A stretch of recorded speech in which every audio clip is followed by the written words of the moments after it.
Sir ನಮಸ್ಕಾರ. ನಮಸ್ಕಾರ sir. Sir ನಿಮ್ಮ ಹೆಸರು? ಬಸವರಾಜ್ ಅಂತ ಸರ್. ಸರ್ ಈ ಬಾರಿ ಕೊಪ್ಪಳದಲ್ಲಿ ನೀವು ಬಿಜೆಪಿ ಕೊಟ್ಟಾಗ್ತೀರಾ ಕಾಂಗ್ರೆಸ್ ಕೊಟ್ಟಾಗ್ತೀರಾ? ಕಾಂಗ್ರೆಸ್ ಮಾಡ್ತೀವಿ ಸರ್. ಸರ್ ನಿಮಗೆ ಇವಾಗ ಮೋದಿಯವರ ಗ್ಯಾರಂಟಿಗಳು ಬೇಕೋ ಇಲ್ಲಾಂದ್ರೆ ಕಾಂಗ್ರೆಸ್ನ ಗ್ಯಾರಂಟಿಗಳು ಬೇಕು? ಕಾಂಗ್ರೆಸ್ ಗ್ಯಾರಂಟಿ ಬೇಕಾಗಿದೆ ಸರ್. ಕಾಂಗ್ರೆಸ್ ಗ್ಯಾರಂಟಿ ಬೇಕು.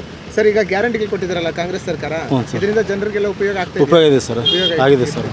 ನಿಮ್ಮ ಕೊಪ್ಪಳ ಲೋಕಸಭಾ ಕ್ಷೇತ್ರದಲ್ಲಿ ಈ ಬಾರಿ ನೀವು ರಾಜಶೇಖರ್ ಇಟ್ನಾಳ್ ಓಟ್ ಹಾಕ್ತಿರೋ ಇಲ್ಲಾಂದ್ರೆ ಬಸವರಾಜ್ ಕ್ಯಾಟ್? ರಾಜಶೇಖರ್ ಇಟ್ನಾಳ್ ಅವ್ರಿಗೆ ಹಾಕ್ತೀವಿ. ಹ್ಞೂ ಸರ್.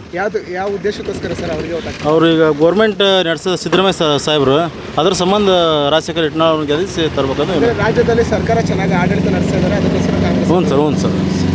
ಈಗ ಪ್ರಧಾನಿ ರೇಸಲ್ಲಿ ಇಬ್ಬರು ಇದ್ದಾರೆ, ರಾಹುಲ್ ಗಾಂಧಿ ಮತ್ತು ಖರ್ಗೆ ಅವರು. ಇವರಿಬ್ಬರಲ್ಲಿ ಯಾರು ಬೆಟರ್ ಅನ್ಸುತ್ತೆ? ಇಬ್ಬರಿಗೆ ಕೊಟ್ಟರೆ ಯಾರೊಬ್ಬರು ರಾಹುಲ್ ಗಾಂಧಿ ಅವರು ಮಾಡಿದ್ರೆ ಡಿಲ್ ಸರ್. ಹ್ಞೂ ಸರ್. ಸ್ವಲ್ಪ ಎಜುಕೇಟೆಡ್ ಅದಾರ ಮಾಡಿದ್ರೆ ಅದು ಡಿಲ್ ಸರ್. ಅಂದರೆ ನಿಮ್ಮ ಕೊಪ್ಪಳದಲ್ಲಿ ಈ ಬಾರಿ ಕಾಂಗ್ರೆಸ್ ಬರುತ್ತಾ ಬಿಜೆಪಿನ? ಕಾಂಗ್ರೆಸ್ ಸರ್. ಕಾಂಗ್ರೆಸ್ ಬರುತ್ತೆ sir. Thank you sir. Thank you sir. ನಮ್ಮ ಹೆಸರು ರೇಣುಕಾರಿ. ಈ ಸತಿ ನೀವು ಬಿಜೆಪಿ ಕೊಟ್ಟಾಗ್ತೀರಾ ಕಾಂಗ್ರೆಸ್ ಕೊಟ್ಟಾಗ್ತೀರಾ? ನಾವು ನೋಡ್ರಿ ಮೋದಿಗ್ರಿ. ಮೋದಿ ಅಂದರೆ ಕಾಂಗ್ರೆಸ್ ಏನು ಅಭಿವೃದ್ಧಿ ಮಾಡಿಲ್ವಾ? ಇಲ್ರಿ.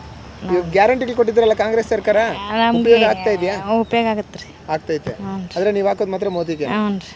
ಯಾವ ಕಾರಣಕ್ಕೋಸ್ಕರ ಮೋದಿಗೆ ಓಟ್ ಹಾಕ್ತೀರಾ? ಈಗೆಲ್ಲ ಅದನ್ನ ಹೇಳಕ್ ಕುಂತಾರಲ್ರಿ. ಹೌದು, ನಾವು ಮನಸ್ಸಿನಾಗ ಇದ್ದಿದ್ದ ಹೇಳಿರಿ ಈ ಸರಿ ಅವ್ರಿಗೆ ಹಾಕದ್ರಿ. ಮೋದಿಗೆ ಹಾಕ್ತೀರಾ? ನಮಸ್ಕಾರ. ನಮಸ್ತೆ ಸರ್ ನಿಮ್ಮ ಹೆಸರು? ಶಿವಕುಮಾರ್ ಅಂತೇಳಿ. ಸರ್ ಈ ಸತಿ ಕಾಂಗ್ರೆಸ್ ಬರಬೇಕೋ ಬಿಜೆಪಿ ಬರಬೇಕು? ಇಲ್ಲಿ ಬಿಜೆಪಿ ಬಂದರೆ ಉತ್ತಮ ಅಂತ. ಉತ್ತಮ ಅನಿಸುತ್ತೆ. ಇವಾಗ ನಿಮ್ಮ ಕ್ಷೇತ್ರದಲ್ಲಿ ಇಬ್ಬರು ಇದ್ದಾರೆ. ಕಾಂಗ್ರೆಸ್ಸಿಂದ ಬಂದರೆ ರಾಜಶೇಖರ್ ಇದು ಬಸವರಾಜ್ ಇದ್ದಾರೆ, ಕಾಂಗ್ರೆಸ್ಸಿಂದ ಬಂದರೆ ರಾಜಶೇಖರ್ ಇಟ್ನಾಳ್ ಇದ್ದಾರೆ.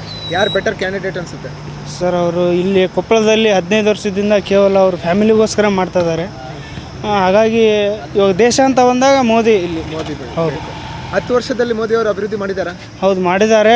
ಆದರೆ ಕೆಳಮಟ್ಟದ ನಾಯಕರಲ್ಲಿ ಸ್ವಲ್ಪ ಚೇಂಜಸ್ ಬರಬೇಕು. ಮೋದಿ ಮಾಡ್ತಾ ಇದ್ದಾರೆ, ಅವ್ರ ತಳಗಡೆ ಯಾರು ರಾಜ್ಯದಲ್ಲಿರೋ ನಾಯಕರು ಸರಿ. ಹೌದು ಹೌದು ಸರ್ ಈಗ ಕಾಂಗ್ರೆಸ್ ಸರ್ಕಾರ ಗ್ಯಾರಂಟಿ ಕೊಟ್ಟಿದೆ, ಇದರಿಂದ ಉಪಯೋಗ ಇದೆಯಾ?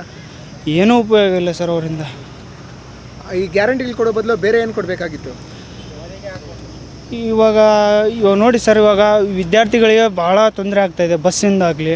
ಇವಾಗ ಅದೇನೋ ಗೃಹಲಕ್ಷ್ಮಿ ಅದು ಏನೋ ಅಂದರು, ಅವ್ರು ಕೇವಲ ಇದು ಮನೆಯಲ್ಲಿ ಯಾರು ದೊಡ್ಡವರು ಇದ್ದಾರೆ ಅವ್ರಿಗೆ ಒಂದೇ ಅಂತ ಹೇಳಿದರು. ಇವಾಗ ನೋಡಿದರೆ ಒಂದೊಂದು ಕುಟುಂಬದಲ್ಲಿ ಒಂದು 3 ಜನ ತೊಗೊತಾ ಇದ್ದಾರೆ. ಪೂರಾ ವಿಫಲ ಅಂತ ಹೇಳ್ಬೋದು ಯೋಜನೆಗಳಲ್ಲಿ. ಈಗ ಕಾಂಗ್ರೆಸ್ ಅವರು ಮುಸ್ಲಿಂ ಸಮುದಾಯನ ಓಲೈಕೆ ಮಾಡ್ತಾ ಇದ್ದಾರೆ ಅಂತ ಹೇಳ್ತಾರೆ, ಇದ್ರ ಬಗ್ಗೆ ಏನು ಹೇಳ್ತೀರಾ? ಅವರು ಇದರಲ್ಲಿ ತುಂಬ ರಾಜಕಾರಣಿನ ಮಾಡ್ಕೊತ ಬಂದಾರೆ ಸರ್ ಅವರು. ಇವಾಗ ಮೊನ್ನೆ ಯಾವುದೋ ಸ್ಟೇಟ್ಮೆಂಟ್ ನೋಡಿದೆ ನಾ, ಇಲ್ಲಿ ಈ ಮುಸ್ಲಿಮ್ಸನ್ನು OBCಯಲ್ಲಿ ಸೇರಿಸಿದ್ದಾರೆ. ಅದು ಭಾಳ ಇದು ಸರ್, ಅದು ಹಂಗೆ ಸೇರಿಸ್ಬಾರ್ದಾಗಿತ್ತು. ಪಾಪ OBC ಅವ್ರು ಎಲ್ಲಿ ಹೋಗ್ಬೇಕು ಇವಾಗ? OBC ಸಮುದಾಯಕ್ಕೆ ಅಲ್ಲಿಂದ ಮೀಸಲಾತಿ ಇದು ಮಾಡೋದ್ರಿಂದ ಹೌದು ಸರ್. ಆಗುತ್ತೆ. ಹೌದು, OBC ಅವ್ರಿಗೆ ಭಾಳ ತೊಂದರೆ ಆಗುತ್ತಲ್ಲ ಸರ್ ಇವಾಗ. ಅದು ಮಾಡಬಾರ್ದಾಗಿತ್ತು ಹಂಗೆ. ಅಂದರೆ ರಾಜಕೀಯ ಬೇಳೆನ ಬೇಯಿಸ್ಕೊಳ್ಳೋದಕ್ಕೋಸ್ಕರ ಈ ಥರ ಮಾಡ್ತಾ ಇದ್ದಾರೆ. ಹೌದು ಸರ್, ಪಕ್ಕ ಇದು ರಾಜಕೀಯ ಅಂತಾನೆ ಸರ್. ರಾಜಕೀಯ. ಹೌದು. ಅದೇ ರಾಜಕೀಯ ಮಾಡೋದಕ್ಕೋಸ್ಕರ ಎಲ್ಲಿಗಾದ್ರೂ ಹೋಗ್ತಾರೆ, ಏನು ಬೇಕಾದರೂ ಮಾಡ್ತಾರೆ. ಹೌದು ಸರ್. ಇವ್ರು ಕಾಂಗ್ರೆಸ್ ಅವರು ಈ ರಾಜಕಾರಣಿನೇ ಹೆಂಗೆ ಸರ್ ಇವರು? ಇವರು ವೋಟ್ ಬ್ಯಾಂಕ್ಗೋಸ್ಕರ ಏನೆಲ್ಲ ಮಾಡ್ಬೇಕೆಲ್ಲ ಮಾಡಿಬಿಡ್ತಾರೆ ಸರ್. ಅಂದರೆ ನಮ್ಮ ರಾಜ್ಯದಲ್ಲಿ ಈ ಸತಿ ಬಿಜೆಪಿ ಎಷ್ಟು ಸ್ಥಾನ ಗೆಲ್ಬೋದು? 350+ ಪಕ್ಕ ಸರ್ ಇದಂತೂ. ಅಂದರೆ ದೇಶದಲ್ಲಿ 350. ಹೌದು ಸರ್. ನಮ್ಮ ರಾಜ್ಯದಲ್ಲಿ 28 ಸ್ಥಾನಗಳಿದ್ದಾವೆ. 28ರಲ್ಲಿ ಎಷ್ಟು ಗೆಲ್ಬೋದು? ಗ್ಯಾರಂಟಿ ಒಂದು 22ರಿಂದ 25ವರೆಗೂ ಹೇಳ್ಬೋದು ಸರ್ BJP ಅವ್ರಿಗೆ ಗೆಲ್ಬೋದು. ಹೌದು sir. Okay sir, thank you sir. Thank you sir. ನಿಮಗೆ ನಮಸ್ಕಾರ ಸರ್. ನಿಮ್ಮ ಹೆಸರು? ನಮ್ಮ ಹೆಸರು ಬಸವರಾಜ್ ಅಂತ ರೀ. ಸರ್ ಈ ಸತಿ ಬಿಜೆಪಿ ಬರಬೇಕು ಕಾಂಗ್ರೆಸ್ ಬರಬೇಕು? ಸರ್ ಕಾಂಗ್ರೆಸ್ ಬರ್ಬೇಕು ಸರ್. ಯಾವ ಕಾರಣಕ್ಕೋಸ್ಕರ ಕಾಂಗ್ರೆಸ್ ಅವರು ಎಲ್ಲ 5 ಗ್ಯಾರಂಟಿಗಳನ್ನು ಕೊಟ್ಟಿದ್ದಾರೆ.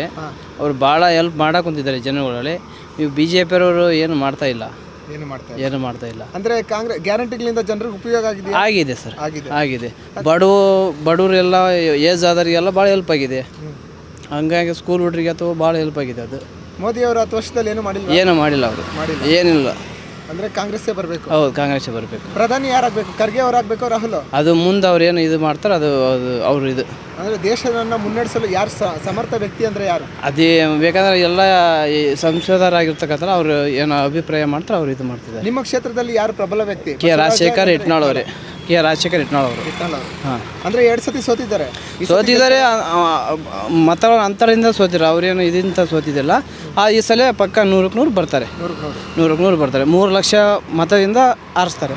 ಅಂದರೆ 3 ಲಕ್ಷದಿಂದ ಗೆಲ್ತಾರೆ ಈ ಬಾರಿ ಗೆಲ್ತಾರೆ.